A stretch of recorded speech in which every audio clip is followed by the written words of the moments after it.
Whoa, there she goes. I didn't put any wheel nuts on, Rich. Welcome back, guys. It has been a long time, has it not? And even longer since we've worked on a Mark 1 MR2. And as you can see in front of me today, we're going to remove the engine and the gearbox before the car, unfortunately, goes off to scrap. Now, the techniques that we use today are not the most conventional, so don't try this at home. Sit back, relax, and enjoy. Let's go and take a look.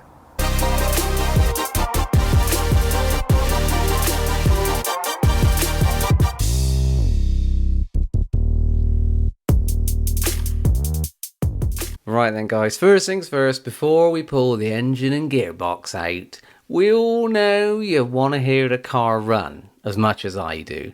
Now, it's been outside for about a year now with the cover on, and we all know that if you leave an MR2 outside unloved for too long, it doesn't do it much good. So the battery was on charge last night. Let's pull the covers off, stick the battery on, put the key in, and cross our fingers. Yes. Oh yeah. Come on.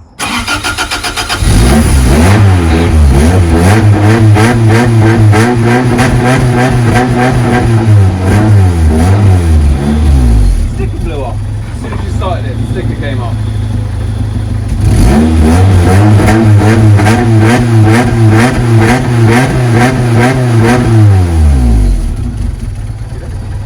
What?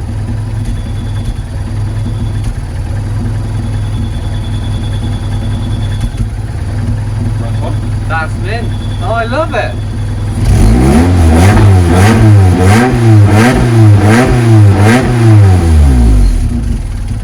Exhaust blowing. The exhaust pop. Oh, that smells good. It does smell good. See, Love the smell of that an is old car. what. That's what people are going to miss when we're all electric. Yeah. People are going to Choking miss. on fumes. Yes. But Am I gonna really die? like that smell. Yeah. You can taste it. It's nice. Never in doubt. What a beauty. Right. Out it comes then. Flip it round. Yeah. Jam it.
Right, last bolt is coming out of the engine mount on the driver's side, the 14mm, and then when that comes out the engine should drop down a little bit. We'll then pull out the bolt on the gearbox mount. We've removed the front and rear mounts underneath, that's what we were faffing around with earlier. And in theory, we're going to lower the engine down, now that we've cable tied everything out of the way, and then lift the body up a little bit higher and slide it out the bottom. In theory. Yeah, I know. Come on then, let's get the hammer out.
Dreamy.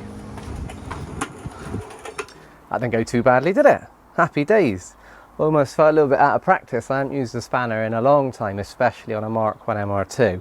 But it's another job off the list, and now this one can go, and it creates a bit more space to do a little bit more work to the garages, which is an ongoing story, and I'll do an update video soon. But like I say, this went pretty well, and now the car can go off to scrap. I made a few phone calls the other day and I found a really nice scrap man who's based over in Wales. He seems to say he's had a couple of MR2s in the past, and he seems like a really nice guy, and he's going to come and pick this car up soon. And his name's Neil. See you soon.